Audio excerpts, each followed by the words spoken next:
ห้องเศร้าห้องนี้เคยมีอดีตซึ้งใจเข้าห้องเมื่อใด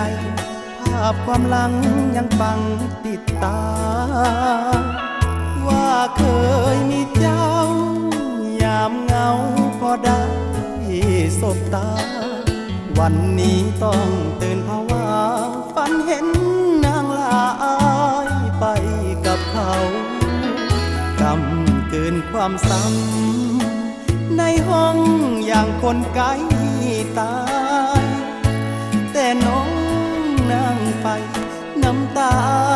ยังไหลบ่เศร้ายังคิดฮอดหน้าทั้งเคยอยู่ร่วมกับเจ้าได้กินน้ำหอมเบาๆน้ำตาขอเบาสะอื้นในใจห้องเศร้าเจ้าลืมหากเขาเจ้าลืมเหลือความคมคืนให้คนที่บ่มีภัยน้องตั้งใจลืมเมื่อพบเขาดีกว่าอายคนโง่บ่ทันเยี่ยมใจ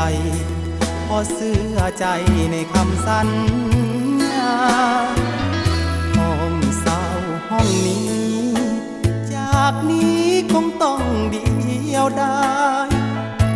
บ่มีหวานใจถ้ายิ้มให้คือวันผ่านมา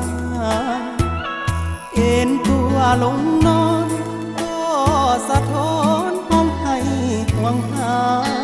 วันใดเจ็บก็กลับมาห้องเศร้าให้ข้าที่เจ้าลืม